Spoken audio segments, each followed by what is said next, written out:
예, 제가 2015년 6월에 연구원에 취임을 했는데 제일 기억에 남는 게 2015년 그 기관 평가에서 2016년 초에 하는 거죠. 저희가 이 보건사회 연구원, 한국보건사회연구원 창립 이후 처음으로 저희가 그 최우수 기관 평가 받았고, 더구나 그 26개 전체 이 연구원 중에서 경사연에 소속되어 있는 26개 연구원 전체 중에서 우리가 1등을 했거든요. 그래서 우리 연구원의 노대명 박사가 사실은 그 당시에 훈장도 받았고, 그리고 저희가 기관 표창도 받았고, 그다음에 그 인센티브도 많이 받았거든요. 그래서 그 인센티브 가지고 우리 식구들 전체 직원들한테 선물을 갖다 줄 수 있었고, 그 일부를 가지고 우리가 야외에 그 운동장을 빌려 가지고 그때 또 이 퇴임하신 보사연 전체 식구들을 초대해 가지고 거기서 하루 이 체육대회 겸 우리가 그 잔치를 벌였었습니다.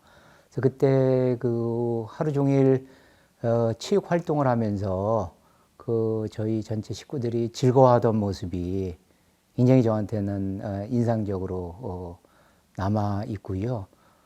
또 그때의 그 전체 우리가 인센티브 받은 그 비용 중에 일부를 연구 역량 강화에 재투자해가지고 또 그 연구자들이 해외에 연수할 수 있는 그런 기회를 만들었고, 그래서 6년도에도 역시 우리가 전체 기관 평가에서 다시 최우수 기관 평가를 받아서 이런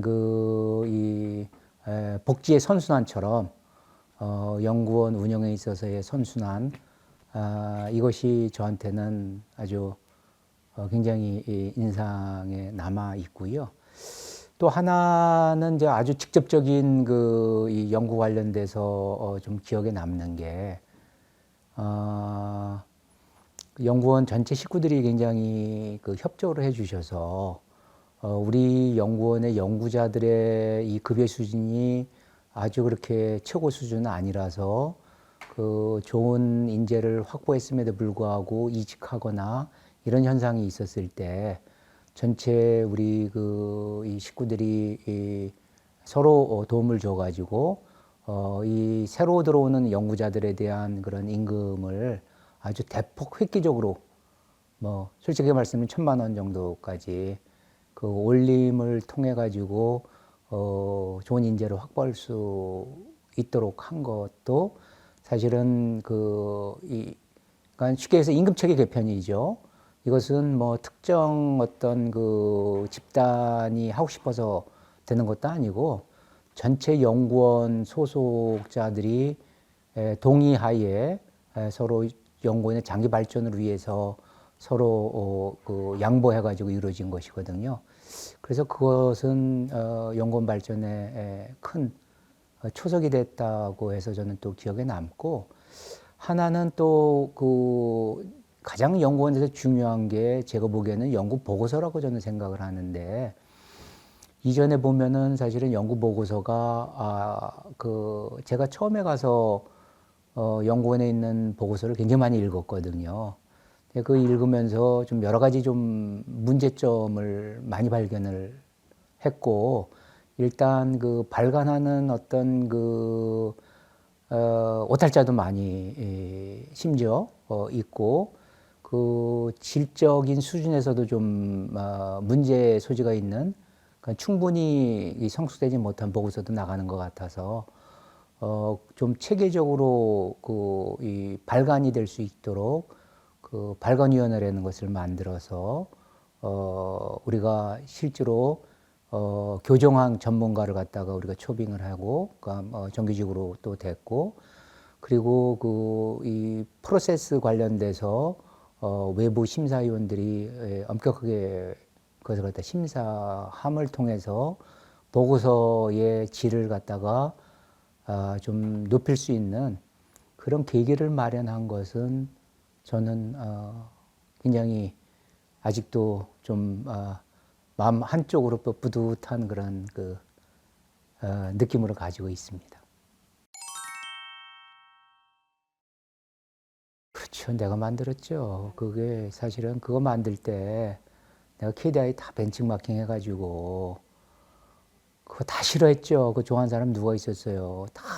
다 싫어했죠. 그거 예? 보고서 쉽게 나가는 거 좋아하지 누가 그거 예?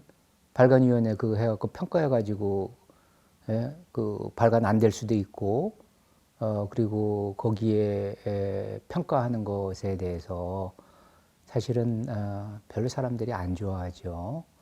근데 그거 없이는 연구원의 주목적이 그 연구 보고서에 이게 다 농축돼 있는데 결과물이 그게 그렇게 쉽게 그냥 이렇게 발간돼서는 안 되죠. 제가 초기에 가서 사실은 굉장히 문제 소지가 될 수 있는 보고서를 많이 찾아냈거든요. 기존의 발간물 중에. 그래서 사실은 이것에 대해서 만약에 내부에서 문제 제기를 하면 사실은 제가 제 원장실에 그런 보고서를 제가 쌓아놨었습니다. 한쪽에다가. 그래서 만약에 이것에 대해서 이의를 강력하게 제기할 경우에는 심지어 제가 이 보고서 그대로 펴가지고 이거 봐라. 어디서부터 오탈자가 있고 내용이 문제가 있는지를 제가 지적을 해갖고 강력하게 하려고 사실은 보고서 상당 부분 제가 문제되는 보고서를 갖다가 찾아가지고 옆에다 쌓아놨었어요. 근데 다행히 그것을 남한테 보여줄 필요는 한 번도 없어서 그냥 조용히 제가 퇴임할 때 폐기하고 왔습니다. 그러니까 발간위원회도 사실은 저는 굉장히 그 연구원에 꼭 필요한 그러니까 우리가 교정 전문가를 갖다가 우리가 채용해가지고 그분이 이 내용을 갖다가 하나하나 어떤 이 오탈자 고치는 것도 그것도 절대로 필요하지만은 그거보다 더 중요한 게 내용을 갖다가 우리가 그 수준을 높이는 것이기 때문에 그러니까 그런 측면에서 초기에 제가 연구원장 가고 나서 초기에 발간위원회를 드라이브를 걸었죠.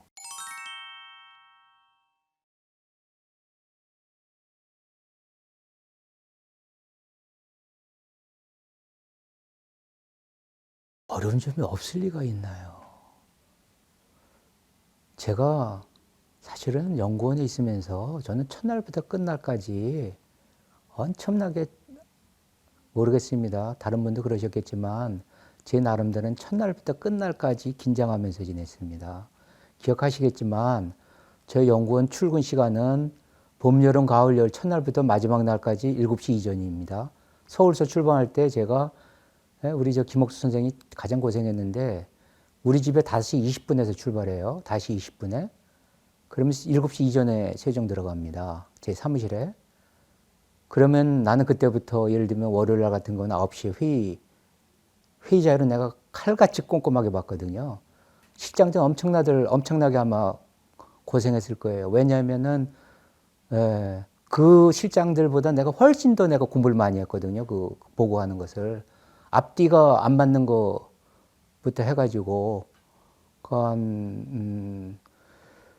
첫날부터 마지막 날까지 저는 굉장히 긴장을 하면서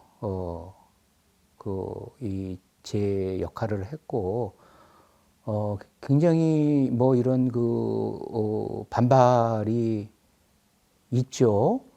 임금 체계 개편 관련돼 가지고 사실은 집단으로 반발하는 사람의 경우에는 제가 그 사람들을 불러 가지고 그 집단을 놓고 대담을 했습니다. 근데 거기서 수긍을 안 하시더라고요. 수긍을 안 해요. 그래서 사실은 제가 엄청 화를 냈습니다. 그 자리에서. 그 집단에 대해서 그 기득권을 유지해 줘야지 왜 기득권을 유지를 안 해주냐는 거라서 연구원 발전을 위해서. 그런데 이제 다행히 그게 시간이 흐르면서 많은 사람들이 초기에 제가 연구원에 대해서 이런 그 많이 변화를 뭐 정확한 표현은 계획을 하려고 했고요. 첫날부터 마지막 날까지 저는 연구원을 계획을 하려고 했고 아마 안에 있는 분들이 아마 굉장히 힘들었을 거예요. 이 저 부원장님이 이런 말씀하시더라고요. 원장님 지금 그 이 연구원의 피로도가 굉장히 높습니다. 그래요. 그래서 왜 피로도가 높습니까? 했더니 원래 원장 취임하면 6개월 동안은 다 개혁을 한대요. 근데 왜 6개월 지났는데 계속 하냐요. 그래서 제가 참 답하기 곤란하더라고요. 그래서 제가 한두 달 지나고 난 다음에 그랬습니다. 부원장님 죄송하지만 저는 나가는 날까지 개혁할 텐데 어떡하죠? 그랬어요. 제가 나가는 날까지 나는 개혁을 해야 할 생각을 하고 있는데 어떡하시죠? 그래서 사실은 이 연구직, 그러니까 그 박사 초임 1,000만 원 올리기 위해서는 많은 분들이 희생하셔야 되거든. 양보하시고. 근데 그게 사실은 연구직의 경우에는 선임 연구위원들이 그 양보를 했고요. 예? 그분들부터 양보를 했고, 저는 사실은 제가 굉장히 운이 좋다고 생각을 하는 게, 제가 우리 연주실장이나 행정실장이나 부원장 이런 분들이 다 사심이 없는 분이에요. 사심이 없는 분들이에요. 그래서 이분들이 먼저 양보를 했거든요. 그러니까 이분들이 양보하고 하니까, 다른 분들도 이제 그 진정성을 믿고, 나중에는 다 동참을 해 주셔서 사실은 크게 뭐, 임금체계 개편했다 그러면 다른 원장들 보면 다 놀라더라고요. 그게 가능하냐. 예? 우린 불가능한데 가능하냐 보세요는. 근데 사실은 우리 임금체계 개편할 때 큰 반발이 없었거든요. 마지막 기억나시죠? 큰 반발이 없이 그게 아주 부드럽게 됐거든요.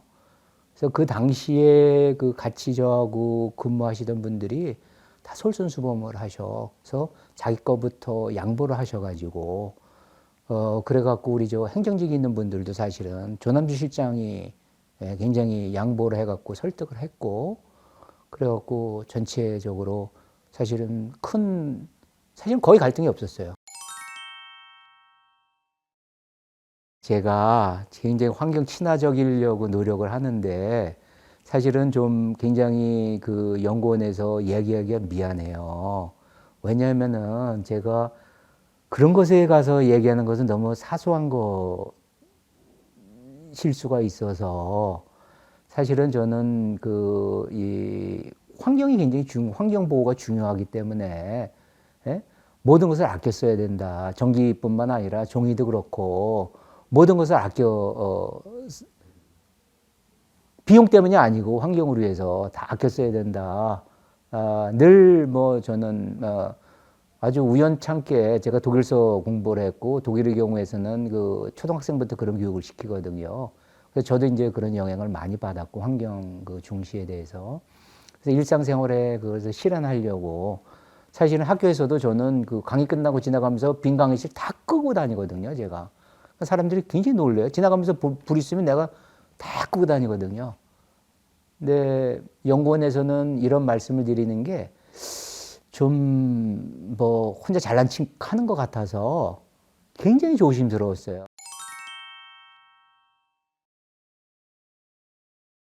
예. 제가 여기에는 좀, 할 얘기가 좀, 많이 있는데요. 그, 어떻게 보면 나이브하다고 생각할지 모르는데, 저는 정직이 최선의 방책이라고 하는 서양 속담을 믿거든요. Honesty is the best policy라고 하는 걸 저는 믿고 실천하려고 합니다. 정직이 최선의 방책이다. 그리고 남한테 베풀어라. 베푸는 것이 장기간으로 봐서는 자기한테 베푼 것보다 더 많이 들어오더라. 내 경험에 의하면 연구원 관련돼서 제가 가장 중시했던 게 뭐냐면 원칙에 기반한 경영입니다. 아마 다들 기억하실 겁니까? 예? 김상우 원장 하면 원칙 경영. 예? 늘 그런 얘기 하시는 거. 예. 그러니까 종종 보직자들이 와서 얘기합니다. 이거 이런데 이거 어떻게 합니까? 그러면 저는 그냥 아주 단순하게 얘기합니다. 규정대로 하세요.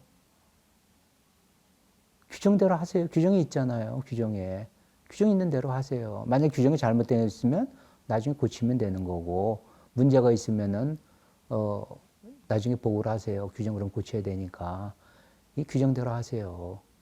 원칙 경영. 왜냐면은 사실은 인생 사는데 어떻게 보면은 본인도 그렇고 이 사회생활도 그렇고 이 처신자라고 순간순간 하면 잘 그냥 모면하는 게 쉬울 수도 있지만은 저는 특히 공공기관의 경우에는 원칙대로 정도를 걸어야 된다고 저는 그렇게 생각을 하거든요. 그래서 모든 것을 원칙대로 하라, 그리고 규정대로 하라. 그리고 아마 기억이 나실 겁니다. 제가 초기에 부임하고 나서 한 두세 달 정도 있다가 얘기했습니다. 저는 모든 연구원에 관련된 규정을 지키겠습니다. 만약에 제가 규정을 안 지키면은 제가 몰라서 안 지키는 거니까 저한테 와서 얘기해 주세요. 그럼 제가 지키도록 하겠습니다. 국회 보고하는데 행정실무자가 와서 얼굴이 사색이 돼서 큰일 났습니다. 이거 이대로 보고했다가 만약에 지적당하면 연구원 박살납니다. 허위보고로. 그래서 책임은 내가 질게. 내가 원장 책임진다는데 보고하세요. 보고를 했고요. 다행히 그냥 넘어갔어요. 사실은 제가 재임하는 기간 동안 단 하나의 건도 외부에 허위 보고된 게 없어요. 단 한 건도. 다 있는 그대로 보고했어요. 상부기관에. 단 한 건도 허위 보고한 게 없습니다. 제 있는 동안에. 그러니까 저는 제가 말씀드린 것처럼 원칙대로 기관을 운영을 하겠다 하고 처음부터 얘기했고 마지막 순간까지 저는 지켰다고 생각을 해요.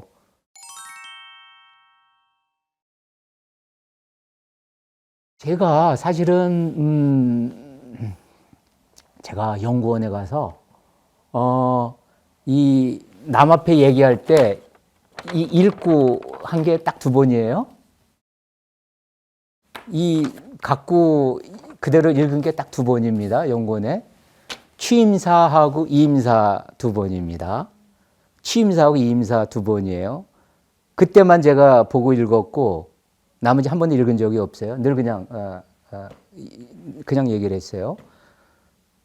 제가 그러니까 임기 내내 읽은 적은 딱 두 번이에요. 바깥에서도 한 번도 읽은 적이 없고 딱 두 번 읽었는데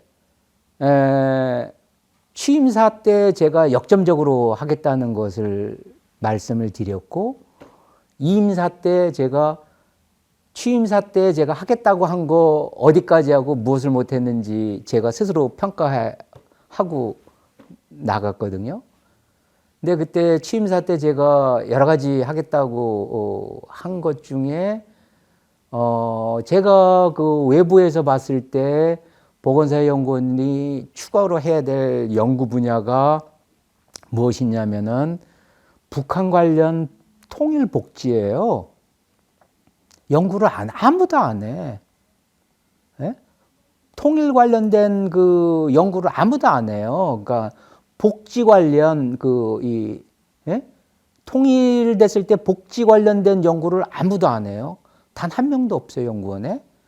그래서 제가 이 연구를 하겠다고 했죠. 그래서 통일복지사회단이라는 것을 만들었고 이거 만들 때 또 엄청나게 반발이 있었습니다. 당장 연구의 이사장님부터 통일연구원이 하는데 왜 당신들이 하느냐. 이렇게 되면 26개의 연구원이 다 북한 연구해야 된다 이렇게 얘기하시더라고요. 그래서 제가 이렇게 설명을 드렸습니다. 이사장님, 만약에 통일연구원에 사회복지 박사 한 명이라도 있으면은 안 하겠습니다. 다 철회하겠습니다. 그리고 제가 통일연구원에 나온 많은 보고서를 읽어봤는데 복지 관련돼서 한쪽 이상 쓴 보고서를 내가 읽어본 적이 없다. 맥시멈 한쪽이다. 독일도 그렇고 한쪽이다, 한쪽.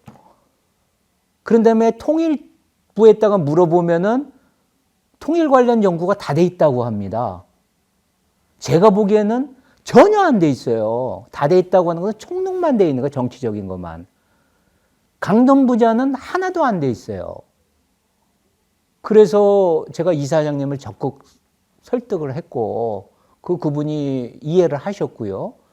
그리고 그때 우리 경사연에 이사로 와 계신 분의 다행히 당시에 이대 조동호 교수라는 분이 있어요. 현 정부에서 아주 중책을 맡으신 분입니다. 이분이 통일 연구를 하셔요. 그러니까 이사장님이 제가 강하게 설득을 하니까 이분한테 여쭤뵌 거예요. 예? 김상호 원장 통일 연구하겠다고 하는데 이게 맞냐? 그분이 김상호 원장 말이 맞습니다. 해야 됩니다. 전 솔직하게 말씀드리면 그분하고 이전에 KDI 연구를 같이 했어요. KDI에서 통일 연구를 2012년인가 같이 해갖고 책으로 우리 그때 이 KDI 대학원 KD 스쿨 원장을 하시던 분이 PM이 돼갖고 한 책으로 한 게 있거든요. 그때 같이 연구를 했어요.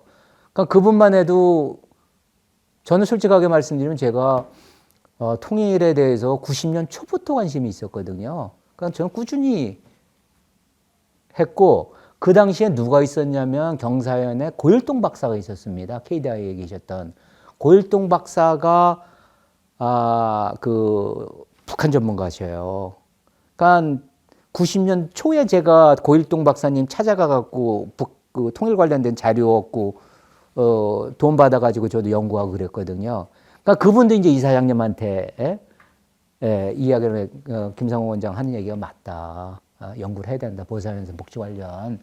제가 했던 게 뭐냐면은 독일의 경우 전체 통일 비용의 49.2%가 복지 관련 비용인데 전체 비용의 절반이 독일의 경우 그런데 우리는 절반까지는 안 간다고 하더라도 이게 비용이 많이 들기 때문에 이것에 대해서 좀 연구를 좀 하게끔 해 주십시오. 해갖고 그게 됐고요. 또 다른 하나는 그때 제가 하겠다고 한 게 무엇이냐면은 저는 어떻게 생각을 했냐면 향후에 복지 국가는 뭐 필수 불결한 상황이고 그래서 복지비가 엄청나게 늘어날 수밖에 없는 상황인데 복지가 이게 비용이 늘어나려 그러면은 이게 큰 장애가 될 수 있는 게 뭐냐면은 복지 관련된 남용이 발생되면은 사람들이 굉장히 여기에 불만을 가질 수가 있기 때문에 필연적으로 복지가 커지기 위해서는 복지 지출이 한목적적으로 효과가 있게끔 지출되게끔 돼야 되기 때문에 복지 관련 평가가 필수적이라고 저는 생각을 했어요. 그래서 요것도 단을 만들었죠. 그리고 당시에 사실은 감사원의 4급 공무원을 제가 초빙해 왔죠.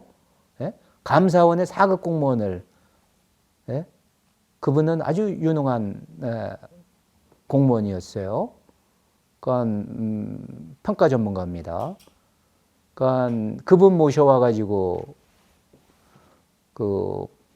연구원이 향후의 미래의 먹거리로 통일 분야와 평가 쪽이 향후 우리 연구원의 미래의 먹거리 분야가 될 수 있다고 저는 판단을 해서 제가 취임사 때 이런 연구 이쪽으로 하겠습니다 하고 했고요. 그래서 그 두 개는 성공을 했고 사실은 이제 제가 못한 게 하나 있습니다. 한 절반 정도 3분의 1밖에 못한 게 뭐냐면 저는 어떻게 생각을 했냐면 이 통일도 중요하지만 사실은 우리나라 국민들의 복지교육이 굉장히 중요하다고 생각을 했거든요. 복지교육이. 근데 사실은 보면은 어떻게 했냐면은 한국은행이 경제교육을 시키고 있고 KDI가 경제교육을 하고 있거든요.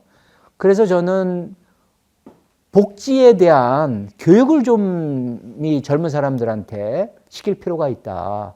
그래서 우리 연구원에서 외부에서 학교에서 우리 연구원에 복지 관련된 강의를 요청을 했을 때 교환을 만들어 가지고 우리도 좀 그 복지 교육을 하면은 참 좋을 것 같아서 사실은 그렇게 그 비용이 많이 들지는 않아요. 왜냐하면은 학교에서 그 요청이 들어오면은 그 분야의 우리 전문가가 그날 그 지역에 가서 그 하면 되고, 다만 그 연구자에 따라서 강연하는 사람에 따라서 그 내용이 달라지면 안 되기 때문에 교환을 만들면 되거든요. 그래서 그 이 표준화된 그 어떤 강연 자료를 만들어서, 그러니까 객관적인 자료를 만들어서 정파적인 게 아니고 이걸 가지고 이제 이 연구자들이 가서 학교 가서 학생들한테 해주면 저는 굉장히 그 복지 관련돼서 훨씬 더 우리가 지금 보면 뭐 우리나라 지금 금융 교육을 갖다 시켜야 된다 학생들한테 막 난리잖아요. 주식 뭐 해가지고. 예? 이렇듯이 그 경제적인 교육이 필요할 뿐만 아니라 복지에 대한 교육도 필요하다고 생각을 해서 이것을 추진을 했는데 이것은 그 정파적인 입장에서 보면은 국회에서 다음과 같이 반대를 하더라고요. 놀랍게도 저는 보수 정권에서 임명된 원장이기 때문에 모든 그 제 정책은 보수적인 쪽으로 할 것이다. 라는 그런 이 사전 판단 하에 이 복지 교육이 어떤 진보적인 그 복지 교육이 아니고 아주 이 보수적인 관점에서 교육을 시킬 우려가 있기 때문에 절대 해서는 안 된다. 이렇게 국회에서 얘기를 하더라고요. 그래서 이거는 뭐 제가 뛰어넘을 수 없는, 뭐 제 순수성하고는 너무나, 멀고 그래서 제가 할 수 있는 그 유일한 게 사실은 초기에 그래서 이런 교육 관련된 단도 만들었습니다. 국제화 같은 거는 뭐 제가 원하던 대로 했고요. 그래서 저는 교육만 제가 처음에 기획했던 대로 못했고 나머지는 제가 취임사 때 한 것을 거의 다 달성하고 갔다고 개인적으로 생각을 합니다. 정책이었던 이 보건 관련돼서는 저희 연구원에서 이 부가 체계 같은 것을 그 신현영 실장이 당시에 연구를 했는데 보건 파트에서 신현영 실장이 이 건강보험 부가 체계 개편에 아주 커다란 그런 이 기여를 한 게 좀 기억에 좀 남고요.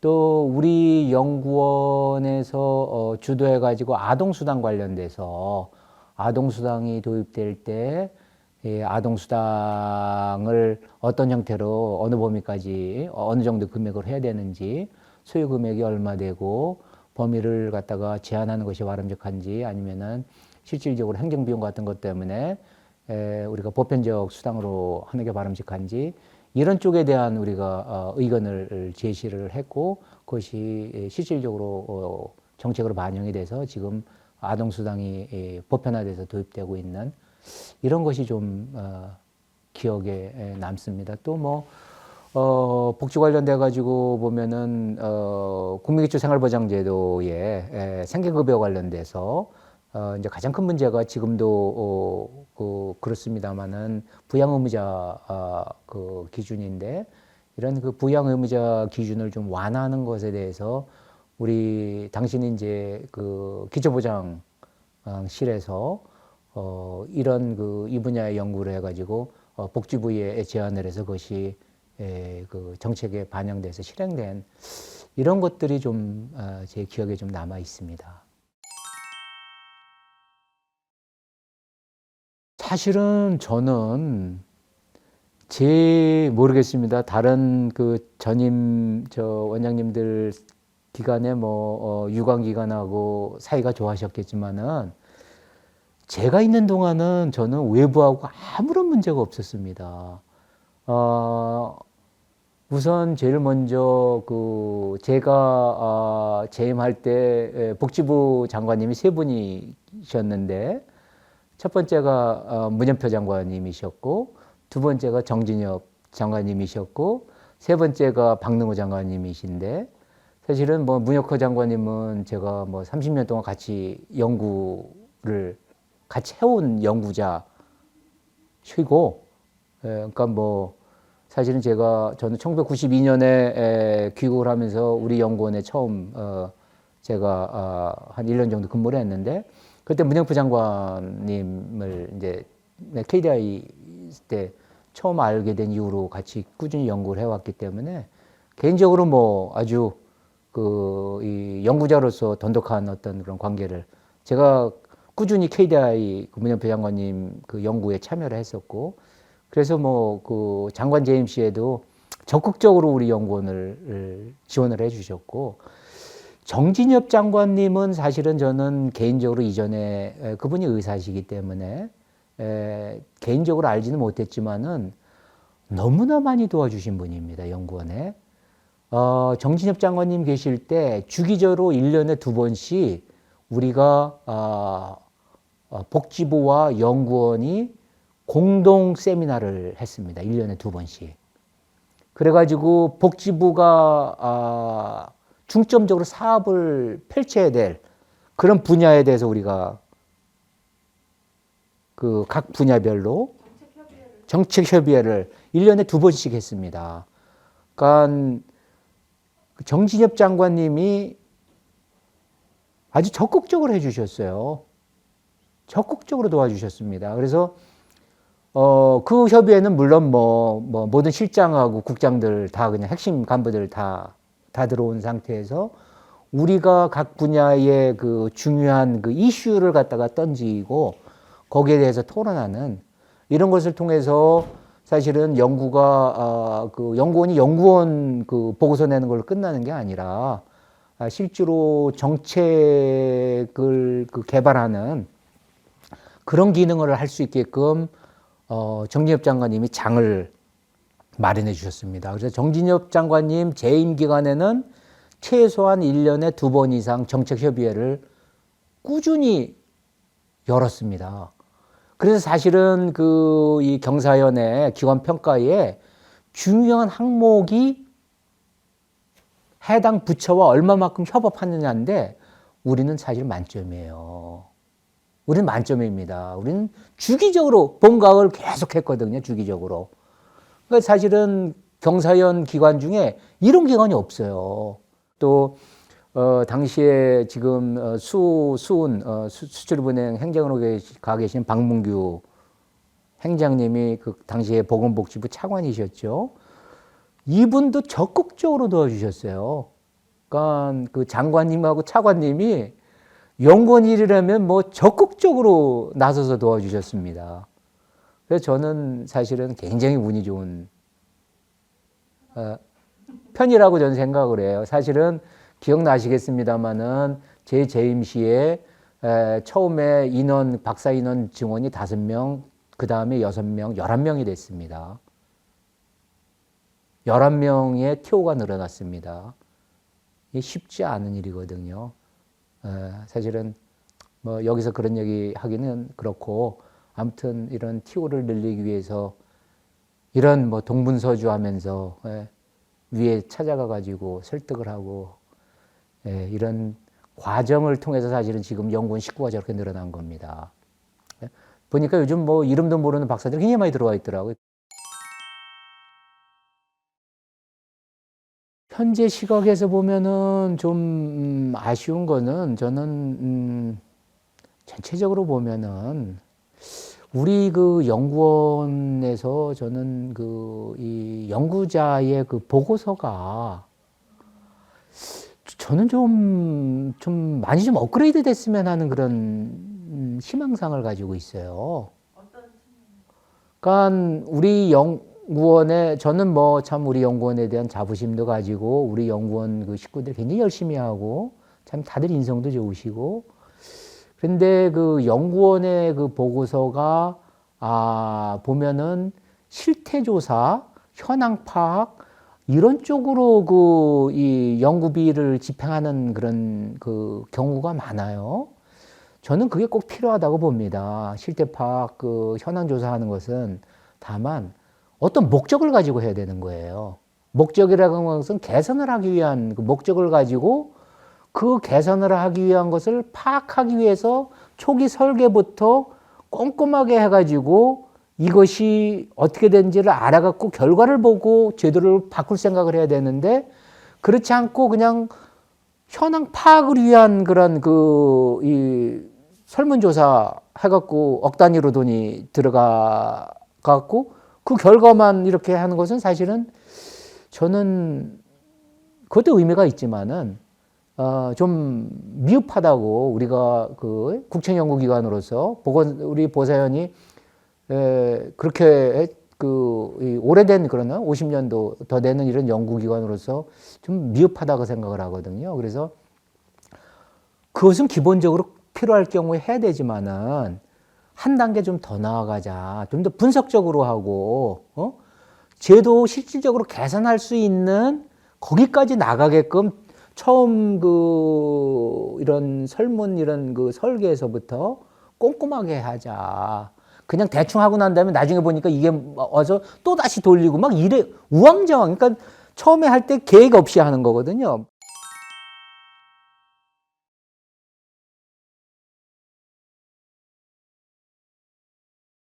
제가 보기에는 사실은 시대적인 추세로 보면은 사실은 미래에는 이제 복지국가가 될 수밖에 없거든요. 점차 뭐 복지 지출이 증가할 수밖에 없는 상태고 사실은 우리 연구원 같은 경우는 참 털을 잘 잡은 연구원입니다. 왜냐면은 이 개발 시대에 끝나는 그런 연구원들이 있거든요. 뭐 대충 상상해 가시겠죠? 무엇을 얘기하는지. 근데 우리는 우리 선배들이 털을 잘 잡아가지고 이 복지 분야가 미래에 점점 더 중요해지는 그런 분야의 털을 잡으셨거든요. 그래서 우리 연구원은 향후에 전체적인 역할이 국가에서의 역할이 사회에서의 역할이 커질 수밖에 없는 그런 면에서는 아주 우리한테는 호재라고 생각을 하고 우리 연구원에 제가 내부적으로 보면은 가장 강점은 우리 연구원 분들이 나름대로 그래도 이 공익이나 협업에 대해서 훨씬 더 오픈 마인드드 된 것 같아요. 개방적인 것 같아요. 그러니까 제가 굉장히 늘 제가 얘기했던 게 사익을 버리고 공익, 사회를 위한 것을 의사결정을 하고 그런 연구도 하고 뭐든 그렇게 해줬으면 좋겠다 말씀을 드렸고 아까 임금체계 개편 같은 경우도 사실은 특정 개인이나 특정 집단 이런 것을 조금 제껴두고 우리 연구원 전체에 다시 하면 그게 이제 사회의 공익이니까 이런 것을 위해서 좀 양보해 달라는 그런 부탁을 드렸는데 사실은 어려운 부탁이거든요. 듣기는 쉬운 것 같지만 실질적으로 내 이 주머니 사정하고 직결되는 건데 그런 데서 양보하는 게 쉽지가 않거든요. 근데 우리 연구분들은 보면 그런데 사실은 그런 것에 대해서 보면은 결과적으로 보면은 흔쾌히 결과적으로 보면 나중에 일정 기간이 지났습니다만은 동의해 주셨거든요. 그래서 제가 보기에는 단합심 같은 거, 그러니까 개인주의가 다른 우리 이런 사회 집단 이런 조직보다는 우리가 훨씬 더 적은 것 같아요. 그래서 더 연구원에 대한 어떤 이런 공익적인 마인드 이런 게 훨씬 더 다른 집단에 비해서 높아서 다른 집단은 다른 연구원 같은 경우는 저 엄두도 못하는 어떤 임금 체계 개편 같은 걸 우리가 큰 무리 없이 달성할 수 있지 않나 그런 차원에서는 굉장히 강점이라고 생각을 하고 또 복지하는 분들이라서 상당 부분 사실은 우리 연구원 식구들이 순수하고 순박하고 그리고 서로 이렇게 이야기를 하면 상대적으로 보면은 다른 데 비해서 훨씬 더 소통이 잘 되고 그런 측면에서는 우리 연구원의 큰 강점이다. 그리고 연구원이 보면은 분야별로 정도의 차이는 있습니다만은 사실은 아주 훌륭한 연구자들도 많이 계시거든요. 우리 연구원에 보면은 사실 참 우리나라 어디에 내놓아도 떨어지지 않는 어떤 분이 생각이 나세요? 분야가 여러 있어요. 내가 여기서 그런 얘기까지 하면 조금 그런 것 같아요. 그런 분야가 꽤 있어요. 그런 분야 연구자들이 한 사람 한 사람이 이렇게 각 분야에 있는 게 아니라 몰려 있는 분야도 있고 한 분야 여러 명이 있는 분야도 있고 그래서 외부에서도 우리 연구원을 저 분야는 인정해 주는 그런 분야도 있고 또 뭐냐면은 그 각 분야에 보면은 아주 이미 이 탑 랭크 아주 이 그 분야의 최고권위자인 분도 있고 또 그보다는 연령이 낮지만은 글로 가고 있는 아주 길을 잘 가고 있는 예? 그래서 한번 5년 10년 되면은 그 바톤을 넘어서 받아가지고 또 가려고 하는 그런 준비를 잘 하시는 분들도 꽤 계셔요. 우리 연구원은 수요가 폭발적으로 늘어나면서 내부적인 잠재력도 갖추고 있는 연구원으로 저는 그렇게 생각을 해요. 그래서 우리가 원장이 얼마나 잘 연구원을 갖다가 그 연구자들이 연구를 잘할 수 있게끔 북돋아 주고 일정 부분 또 회초리도 들고 인센티브도 주고 해갖고 끌어주느냐와 본인들이 얼마나 열심히 하느냐 이것에 따라서 우리 연구는 규모로 봐서는 뭐 아주 큰 연구원이거든요. 예? 박사가 100명 정도 되면은 큰 연구원이거든요. 그래서 잘 우리가 연구를 갖다가 그 연구원을 잘 이끌어가면은 우리 사회에서 아주 향후에 예? 더욱더 지금보다도 그 비중 있는 그런 연구원으로 남지 않을까 이런 아주 그 희망찬 어떤 기대를 해봅니다.